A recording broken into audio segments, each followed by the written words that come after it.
Designing and running a business can start in the most unexpected ways. Sometimes it's not wanting to follow others' instruction, or maybe it's just a rejection or two that's led you in a totally different direction than you'd imagine. While your path might be completely different, I want to share with you an amazing designer and coach how she's created her own space in her industry. Stay tuned. Real Talk starts now. Hey there, welcome to another episode of the Real Talk with Tian podcast. This is a podcast dishing all the dirt on the realities of running a creative business. My name is Tian, and I'm a designer, technical editor, and business coach. See, since leaving corporate almost a decade ago, I've been doing this amazing work full time. It hasn't always been easy, but it has always been totally worth it. Over the years, I've had the amazing opportunities to work with hundreds of makers just like you and tons of big brands. This has given me a front row seat to what it takes to be successful as a creative business. With this podcast, I'm drawing back the curtains to share with you the behind the scenes of the realities of what it's really like, what it takes to run a successful and fulfilling creative business. Welcome to the conversation. Grab a cup of tea or your favorite beverage. It's time for some real talk.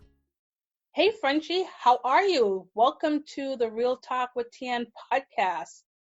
Hi, thank you so much for having me on the show. I'm super excited. You're welcome. So you have an amazing story, but before we get into your story of your journey to becoming a designer and business coach and everything else that you do, let's jump into some fun questions, which I'm calling our Swatch Questions. These are just 5 rapid fire questions just to get us warmed up. Are ready to go? Yeah, let's do it. All right. So the first question, if you were a yarn, what type of yarn would you be? Give me the weight, the color, the fiber content. Go. Okay, it has to be purple. It has to have some sort of purple in it, whether it's like solid or semi-solid. Fingering weight, MCN yarn. That's merino cashmere nylon. It's like my favorite like blend of fiber to work with, and it just feels so soft and cuddly and squishy. So that's it right there. Purple, fingering weight, MCN. Nice. Okay. That's okay. We like cats here. What is your favorite size needle or hook to work with? It's the US 5. Because I think it's just out of habit. I don't think it's my favorite. It's just the one I work the most with. Is that because you use the finger and weight so much? Yeah. Totally understand. Next question. If you're going to go away from your stash for a while, maybe a month, and there wasn't a yarn store around, you couldn't get access to any additional yarn besides the one you have, what's the one yarn and the type of project you would bring with you on this journey you're going on for a month or so? Yeah, if it was going away for a month, it would definitely have to be like a more larger project. For example, I would finish socks within a week or something like that, and then have 3 weeks without knitting. So I think it would be a decently like big size shawl. And for the yarn, are you asking about like the yarn weight and all that? Yeah. Or if you have a brand of yarn that you just have. Brand of yarn. Let me see. Oh my gosh, there's just so many yarn brands out there. You don't have to pick one. I won't let you have to pick one if you don't want to. Just whatever project I'm working on in that yarn, I'll take with me. Okay, great. Okay, question number 4. What's in your project bag right now? Right now, I am working on a yoke sweater design with Yarn Cafe Creations, and I just have one sleeve left to do, and I'm done. But I've been stuck on that one sleeve for like the past 2 weeks. You know, Sleeve Island, as you know. Mm-hmm. Is it a secret project? Is it something that you can show us or talk to us about? It's not a secret project. I've shown some images of it on Instagram. So it's actually my second yoke pullover, but my first top-down yoke design, and it features a slip stitch sort of color work motif on the yoke. Definitely figuring out the math to make it work out all over the yoke. Mm-hmm. challenging, but I think I got it and I'm pretty happy with the results so far. So yeah, I'm pretty excited for that one to be released. I'm just need to get the sleeve done. Any day now, right? Yep. Okay, final question. What book is on your nightstand right now? And if you have multiple books, I'd love to hear them. Let's see. I don't think I have a traditional nightstand because of just how tiny this apartment is, but I can tell you what book I've been reading over the past few days. I got Chani Nicholas' book, You Were Born for This, which is all about astrology and all that stuff. I've been going through it, reading it a few times, working on my chart and reading the sections in the book about that, and it's definitely been very enlightening. Okay, so that sounds great, and I'll link to the book title in the show notes, so if anyone wants to take a look, they can go and check it out. Yeah. All right, so let's get into the meat of our conversations today. So let's start with who you are and what do you do? That's a good question. Who am I? So my name is Francoise, but most people might know me as Frenchie. Usually that's just my nickname. And I am a knitwear designer currently living in Osaka, Japan. Knitwear designer and design coach, or knitwear design coach, I think I should say. Okay. And what are your pronouns? My pronouns are she, her. Okay. Okay, so what were you like as a kid? What did you want to do, or what did you think you would be when you grew up? When I was a kid, gosh. It wasn't that long ago, so. Let me see. Well, when I was much younger, so I knew that I was always crafty and creative as a kid. Like I was always drawing. I also like to be outside a lot, playing around in nature, climbing trees, wandering around in the green belt behind the house. And then, coming back inside the house and just drawing and sketching and sewing. I did quite a bit of sewing growing up, but not knitting. Knitting came in much later in my life. But a dream that I had when I was growing up, I wanted to be a mangaka, which is a manga is the form of like Japanese comics, and a mangaka is a Japanese comic book artist or writer. That's what I really wanted to do. I was really into this style of comic books. I was like, I would like to create my own comic book someday. That dream didn't phase out, but you know what? I'm still doing something super creative and expressing myself in some way, so I'm pretty happy with that. Yeah, and it's never too late to try it and jump right in. Mm-hmm. Awesome. Yeah, my son is really into manga, so he's always like picking up new stuff from the library, the bookstore, so we are well familiar with those here. Okay, so the next question. How did you get started with what you're doing now? How did I get started? And coaching and all the things. Yeah, so I guess everything, where do I start? I guess I'll just start at the beginning. Go for it. Yeah, so I started knitting in January 2015. I just picked it up as a hobby, something to help pass the time, because at that time I was kind of in this weird limbo state of my time. My fiance was, then fiance, now husband, was living in Japan, and I was back in the States, and I had to apply for my U.S. citizenship because of some green card issues between the States and all that stuff. And if I wanted to live abroad, all of that stuff. So during that time, there was a lot of waiting around and sitting around. So I picked up knitting, asked my mom to teach me how to knit. She had picked it up like 2 months earlier. I was like, okay, I'm bored. I don't have anything else better to do. So I started knitting, and then it was just like love at first stitch. I was like, oh my gosh, this is so much fun. So I just started knitting to pass the time. But me being me, I didn't like to follow other people's instructions, and also I was kind of frustrated with my lack of knitting skills. So I actually started designing, I'm putting that in air quotes, my own patterns about like a few months after I learned how to knit. Like in April, like I released my first pattern onto Ravelry, but it was absolutely terrible. Like I didn't even know what gauge was. I didn't even know how to write the proper yarn weight and stuff like that. Like I just put it up there just for funsies. But that's perfect though, because when I teach my students, for my coaching students, I say, put out your first crappy patterns or whatever you're doing, get that out of the way, and then build on that. And that's exactly what you did here. Yeah, exactly. Because I've gone back to that pattern and fixed it up and given it. So it's Mm-hmm. not. So the first version of it is not up there. But then, like just like in June, I released a pattern called the Seashell Shawl, and that was kind of like my first pattern that actually was that sold decently well. I think it's because of my mother's photography. She had taken my shawl and put it on a mannequin and took photos, and she was like, "Here, use this." So I used her photos for that pattern release, and it just sold pretty decently. And I was like, "Oh, I think there's something here."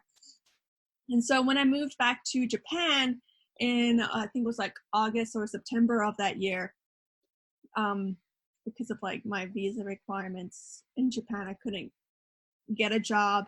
And also where we were located at the moment. So right now we're living in Osaka, but before that we were living down in the south in a super tiny village in the middle of nowhere on top of a mountain, all that stuff. So even if I could get a job, there was no jobs for me to get.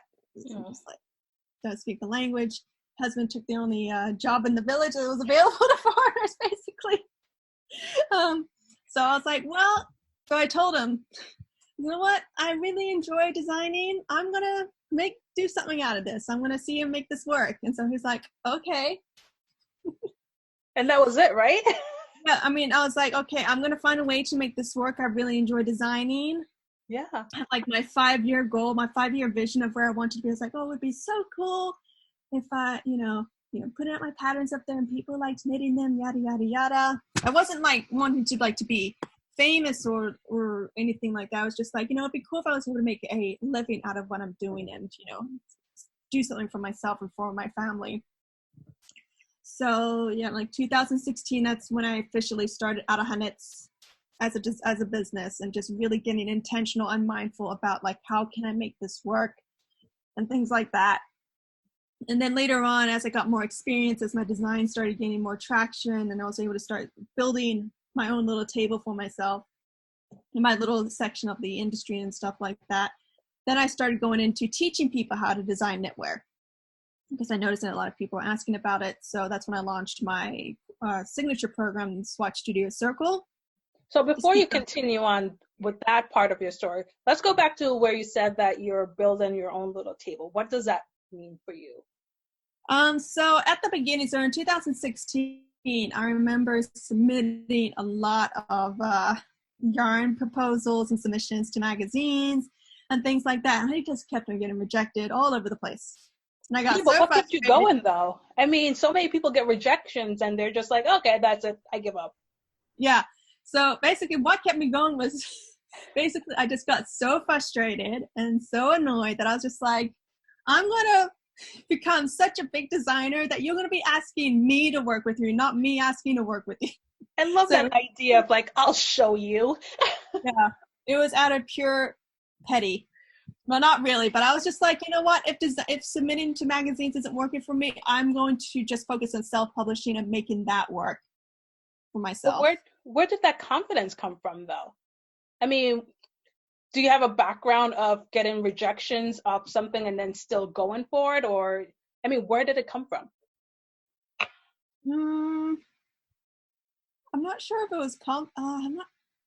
Or when I look back, for example, when I released my first pattern, I was just like, that wasn't confidence. That was just me being, just not knowing better and just being like really stupid. I love that you didn't know better, so you just went for it anyway, and look, it worked out well. Yeah, I mean, I think I'm not sure. I mean, they're definitely like when I got my rejections, it definitely would knock me out for like a couple days, and I would be like crying and stuff like that, and like just being on the floor sobbing. But I think I just would naturally just get back on my feet. Like I had my cry. I was like, okay, but I really do want to make this work out, so I'm going to find a way to do it. That was just kind of like my type of mentality. Yeah. So you had that resilience to just like, okay, I'm going to do my little ugly cry. I'm going to pick myself up and I'm just going to keep on going. Mm-hmm. Regardless of what, the industry gatekeepers are saying, I'm going to do this and just show them. Yeah, exactly. And also my husband was also just a really good, like, I think having it's a combination of having like confidence in yourself, like, the power of yourself, but also the people around you to hold you and lift you up. I think that combo it can do wonders. Totally get that. Totally get that. Now back to your story. So where were we? Yeah, so getting into teaching people how to design knitwear. We'll be back to the episode in literally 90 seconds. But first, a quick shout out to our sponsors. This episode of the Real Talk with Tian podcast is brought to you by possibly the most important training for crochet and knitwear designers and tech editors. Pattern Grading Made Easy, Learn to Grade Like a Pro, Self-Study. This course has helped hundreds of designers and tech editors learn the skills to level up and create patterns that are size inclusive. When we're talking about making designs bigger, it's not just about making the numbers larger. It's about the proportions and considerations of the bodies the designs will fit. I've been there, struggling to figure out pattern grading and how it all worked, figuring out the formula. With the years under my belt as a renowned designer and sought after tech editor, I'm sharing all I know so you can avoid all the trials and error and start creating patterns that are size inclusive. So if you don't want to be that designer, you know the ones who think adding more sizing to their sweater pattern is too hard and too expensive. They don't value all bodies, and God forbid, they'll be promoting obesity. Oh, clutching my pearls. If you're ready to create patterns that are focused on every body, then join Pattern Grading Made Easy Self-Study and start grading like a pro. For more information, go to bit.ly/pattern-grading self-study. Again, that's bit.ly/pattern-grading self-study. Now let's get back to the show. I started that, I think, was it 2017, 2018? I can't remember. I think it was 2017 when I first launched the very first version of the Swatch Studio Circle, which was like Manifest Your Inner Designer or something like that. But just teach, like I found out that I had developed a streamlined process for designing knitwear, just getting through the steps. Because I do like having like, this is step 1, step 2, step 3. And within those steps, it's like, that's where you can really start going all over the place and being creative, but just knowing how they all link together and how to get from step 1 all the way to the end. Just having that, formalized process was really helpful for me. And then when I shared it with other people, it really helps them as well. Yeah, so I've been doing the Swatch Studio Circle for about like 2-3 years now. And quite a few of my students have been able to go on and start their own really successful careers. I'm so proud of them. Oh, so that's exciting, seeing someone who came to you as just a beginner, just unsure about what the process are, and then you're able to like say, hey, here's a framework that you can follow, and now that they're off doing their own thing. That's such an amazing feeling for you and for them. Yeah. So we'll continue on, because I think what you've told us so far tells so much about who you are and what you do and the kind of person that you are. So if you go back in time, pretend you're 18 again, which I know you're not very far off of right now. 10 years ago. So if you could go back to your 18-year-old self and you can give her some advice, what would that be? Let me see. It might sound a little bit cheesy, but it's just basically like, if you can dream and articulate it, you'll find a way to manifest it. Like, just even if a dream seems really scary, just break it down into little manageable parts and do those small steps, and then you be able to get to that big dream that you always had. Love that. Okay, so we're getting close to the end. What is one question I didn't ask that you wish I had asked? What should I ask you? I wish you asked me what my favorite flavor of ice cream was. Okay, what is your favorite flavor of ice cream? Rocky Road from Baskin Robbins. Oh, I do have another question for you. Yeah. And this might take us on a whole different tangent, but in your designs, you focus a lot on culture, your culture. Mm-hmm. So you're bringing to light a culture that the Western world doesn't really know a lot about. How did you start? Why did you start? And what is your why for doing that? Yes, so I guess for those listening and you don't know me, my name might not give like the full extent. So, when people hear the name Frenchie, they think, okay, she's definitely French, and that is true. But I'm also Maori. So my dad is French, and my mom is from New Zealand, and indigenous New Zealand, or we're just, as we like to say, Maori. So let me go and give a whole backstory on that. So I was born in Sydney, Australia, and I would have lived my life out there, except that my dad got a job in the United States. And so we moved to the States when I was about 6 years old, me and my siblings. We moved there. And I grew up the majority of my life in Austin, Texas, and some time in France as well.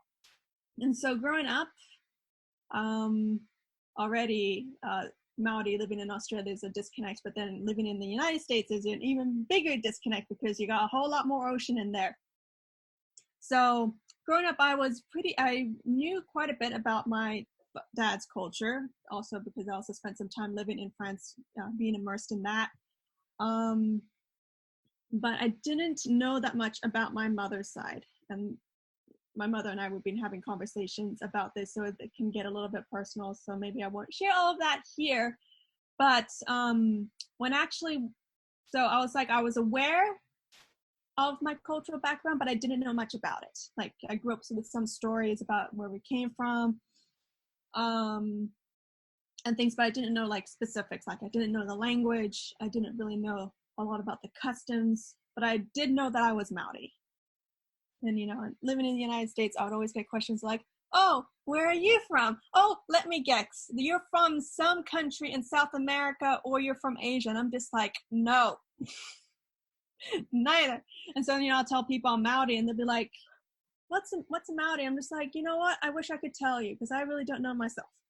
So there was kind of just like that weird, like, we don't know how to stereotype you because we don't know and you don't know either. So there was definitely some really weird disconnect going on there. But I knew who I was, but I really didn't know much about it. And so actually when I first started knitting, my very first project in January 2015, I actually had like a vision come into my head of me knitting up a cow with designs from the Maori culture. Like I'd seen some motifs, some patterning that were very geometric, and I was like, oh, that could really make for some interesting color work. And so I was like, I would like to be able to, you know, just knit a pattern like that for myself, just infusing these two things together, which I love. So knitwear design for me ended up becoming for me like a way of self-discovery and reconnecting to my roots. Like over these past, when I started designing, like the past 4 years, it was very much a surface level connection, just learning about the, just like, you know, just some surface level stuff about designing and about where I came from, learning about the different motifs and things like that. And in 2019, I definitely started to get more, I wanted to take that to the next step, like connecting with people, connecting with my family, and, you know, just connecting with the community. So that way I could start really deepening my understanding of where I came from and working with the people, especially. And I've been able to find some really great connections over the past year. Like, so in October last year, I went to New Zealand to first to attend a Maori Pacifica Entrepreneur Conference, which was amazing. And just seeing like the amount of talent and just skills that are just available in the community was just so uplifting. And also just being able to talk to people was just so cool. And then after that, I went to spend some time with my family, with my grandfather and my mom, who came from California, to also spend some time with me. And just spending that time with my mom, just seeing where she came from, and just spending some time on the land, which was really good. And then when I came back to Japan, it was kind of funny because I also went to New Zealand to see if I could find some mentors to help me in my work, you know, so I could get that deeper connection. But it was funny, like I was just saying the other day, it's like I went all the way to New Zealand to find a mentor, only just to find one back here in Japan. So I've been able to, so just recently I got in contact with the Kapahaka group who do performances in Japan.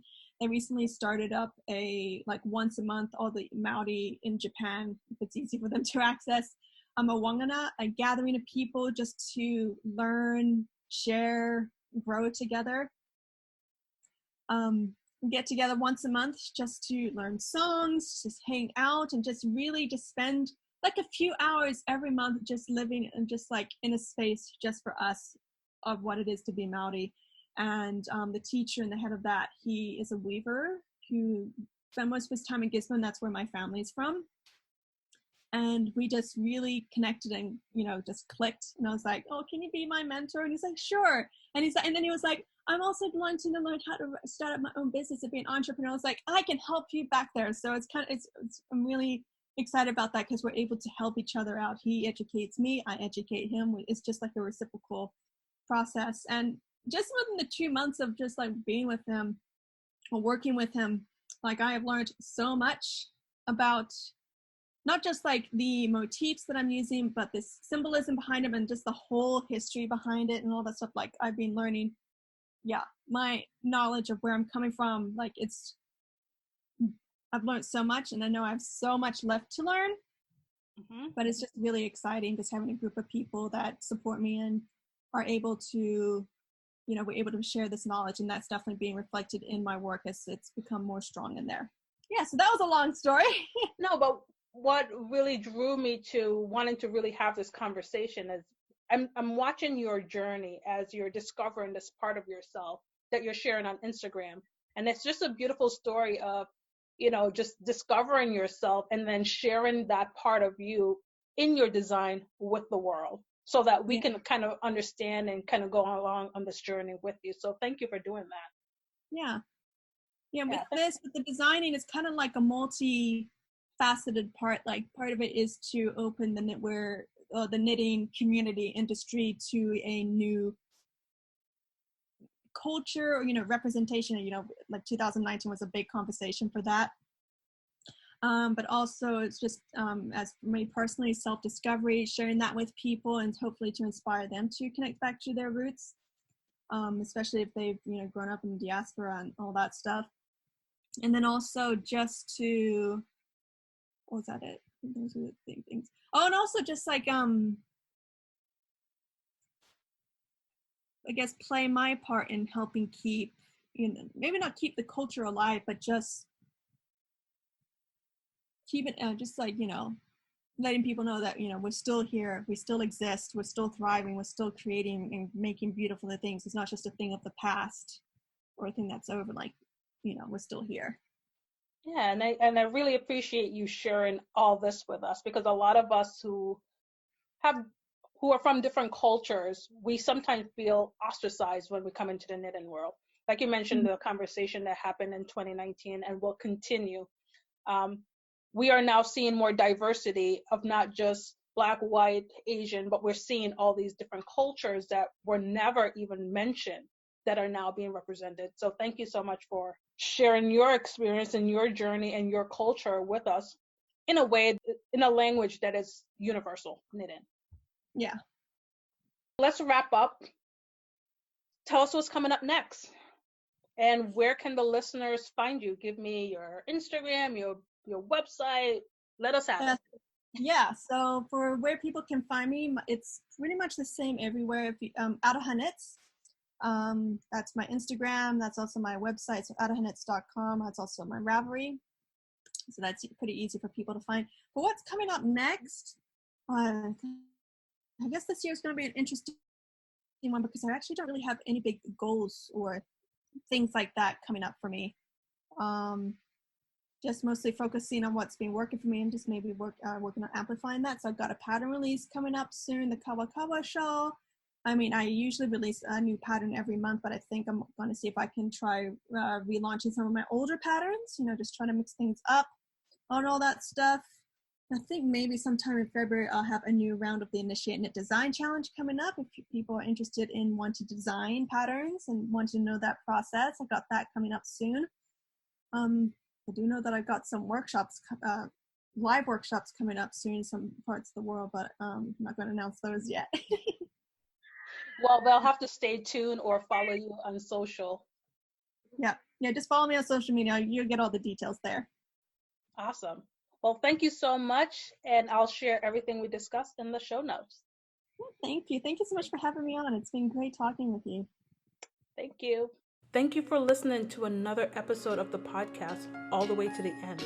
Everything we mentioned will be listed in the show notes at tianconaughton.com/realtalkwithtn. If you have questions on anything I've mentioned, or if you just want to book a coaching session, go to tianconnaughton.com/contact-us to get in touch. You got this.